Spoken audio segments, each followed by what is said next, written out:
Rille so kanaafuyyu nu agarteetiniin heera odaa roobaa irra dabarreetiniin waan amma miidiyaa irratti oofamu kana fudhanneetiniin hin gallu kanaafuyyu lafarratti nu deebisaa heera odaa shananiitiin teenneetiniin dubbii tana hiikkannaa jenne kanarraa abdii itti dabale. Nigaya dhiifama naa godha waydaan isin jaa obboleeyyan kiyya ilmaan adeerran kiyyaa ilmaan ijoollee sikkoommandoo qaqqaaliiwwan keenya wayin isiniima bakka kanatti maaliif nuti dhugaadhaaf bakka kana teenya waan adii takkaaf bakka kana teenya namni fakkeenyaaf lafa wallolee asirratti fixachuudhaaf asirran dhufne nama mana keessa wallole yookaan lafarra wallole miidiyaarran fidanne nuti wanni himanni irra ka'u jiru miidiyaa irratti wanni akkanaa dalagamteedha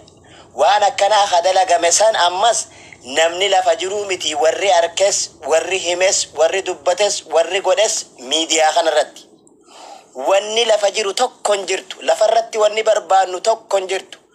wanni qaanii yookaan lafarra qaanii ummata kana duraa fuunee gadiin buunu hagartee dhokoyfannee wanni kun safuudha miidiyaarran oolchinu wanni kun badiidha waan biroo dhalchaa miidiyaa kanarra oolchinu tajannu tanamni kun hin dhagayini manatti dalagamtee asirra finnee ummata kana duran geessinu gurraan nuun gala kara deemtuu nu fuudhee nuun gala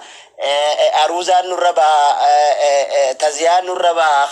kararra teenyeen haasoynu mana dhalaa keessaa fi maarra ijoollee keessa teenyeen haasoynu waan akkanaa jennuu miti jechuu wanni kun maaliif ifaa fi ifaadha miidiyaa irratti wanni kun haasawame jechi wanni godhame wanni walirraa walimatu jirru waa'ee miidiyaati waa'ee miidiyaa waanin ansilaa himadhu himachuu jirta waan ansilaa himadhu himachuu jirta laalaatiya naa dubbatu jirta ani si jidduu seenee oggunin gamana sitticha haasa'u yookaanis jidduu teetii haasa'u dhugaa rabbiin gartee haqa baasuu barbaadu san dhugaa saniifiin dubbatu jira malee himanni keenaaf himata kiyya laalaan teenaaf laalaatii akka inni abbaan waan balleessine juukuun dhagayuun fedha gaafa inni himatamee ragaan itti bee'it ani si wajjiinin araaramuuf deema araara isarraa eeggachuuf ta'a jechuu maaliif wanni godhame kun waan kiyya waan ta'eef so wanni kun waan walooti waan ummata as jala jiru kanaati waan nam tokkoo kadhoofamee miti maqaballeessiin miidiyaa kanarratti wanni godhame wannoonni adda addaa wanni bade kun ifaa fi ifatti asirratti obboleeyyan keenya waa asirraa dhageenye wanni nuti asirraa dhageenye ilmaan sikkoommandoo obboleessi keenya mubaarak musammaatu xiqqeesse hayyoota keenya suuraa gaddeebise balleessi akkas godhe hagartee du'ee gumaasaatu abbaa ajjeesee waliin beekatiin hunda gaddeebise tajattu isinii komatan mana tokkoo miti lamaa miti ijoolleen sikkoommandoo xiqqaa guddaa keessatti kanaan komii jirani wanni kun hangam takka dhugaadha ana osoo amman guddummaan furatiin hangam takka dhugaadha maal fakkaatti jeetiin ilaalee ture gaafa kanaan jidduu seenee waan kanamee nas taatu laalaallee narra jiraattu anis akkuma keessanii yoo laalallee arra ilma frankaloo teetiin isinirraa furadha jeetiin isin gaafadhe na hayyamtanii na fiddan bakka kanatti mubaarak musammaa qabannee manguddoo isaatii wajjin asirra dheeyfan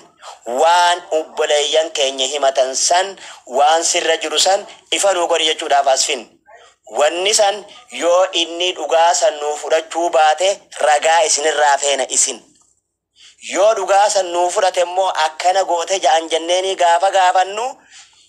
hoggaa nuti gaafanne san yoo inni nu kaate ragaa fidattan yoo ragaan fidanne immoo yoo ragaan hin jiraanne immoo maqaballeessiitu mubaarik irra gaggeeffame itti gaafatamtan warreen maqaballeessan gaadhe dhiifama gaafata obboleessa keenya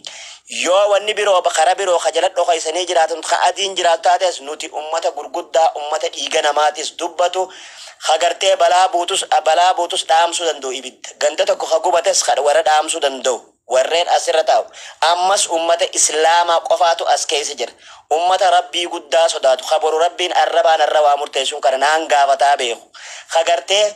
hagartee shira alaaga waan alatti arra hojjete ilmaan keessatti faamiliitii maatii keessatti hin galadhaanii beeku waan arraan tana haqaanan jallise ilmoo ijan qabne gartee tamiilan qabne shafaafaata gurran qabne ta akkasiitiin dhalaa ilmaan beeku nuti saniif waan kana asumatti amma haasoyna waan kana mubaarik waan san manguddoo isaatti itti dabarfanna waan akka godhee lakkooyineetti kanina waan akkasiin jirti takkasiin jirtu gaafa inni jee isin gurbaan kun hin jirtu ja'a mee ragaan keessan isin hin janna jechuu gaafa ragaa keessan mee isin hin jannu ragaa fiidiyoodhaan sagaleedhaan waan nuti barbaanneen nu fiddan gaafa nu fiddan ragaa sana dhaabbannee murtii gaggeessina rabbitti hirkannee waan kana goona jaalalaa fi kabajaa isinii qabnuun dubbiin asirratti haadhumtuun ja'anillee garagalee thank you. Dhiiroo argitan madda abdii argitan abba sirkoomandoo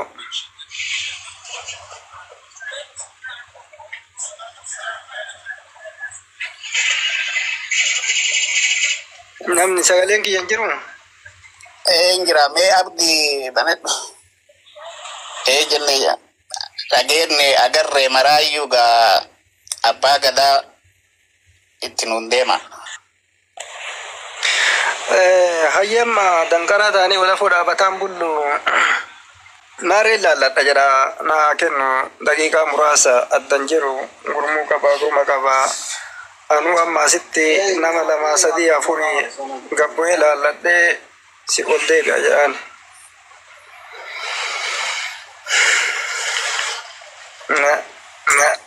maqoo naa kennitaa jedhan laalladha ini madhaa fi si kadhadhaallee deebi'eeti illaalladha wee ilaalladhee deebi laalladhu aggadhu Jaarsaa jecha dubbii dhabuun ni jirti adeero. Maaliif manguddoon teenya jaarsi udaan nama nyaachisa jetti. Dubbumaatiin feene tana jaarsi naa kenni jeesirraa fudhatee liqimsa jettu adeero. Saniifuu waliifis haftee qabaachuu waliifis haftee qabaachuu dubbiis waliif dhabuun gaariidha waan jaalatan takka waliif dhabuun gaarii rabbiin ujee jiraami Hamzaa Sheekh Jaabir namtichi fuula kiyyaa ji'ee waan jaalatu dhabe maaliin godhee fije من ترك لله شيئا عوضه الله خيرا من هاجي نما وان تكرم جديس ربين تسنجالتو بكبوسا في baradero khiyya afaan oromootiin akkasi siijee beeyta inshallah kas rabbiin warra khayrii ti karaa khayriitti dubbii tana fixu rabbiin waa godhu rabbiin waa gargaaru nuumi khafitu rabbii fixaa rabbi gargaarsifanna inshallah isiin waan xiqqoodha inshallah duniyaan tunu nuti duniyaa tanarratti keeysummaa ta'uuf beekaa garuu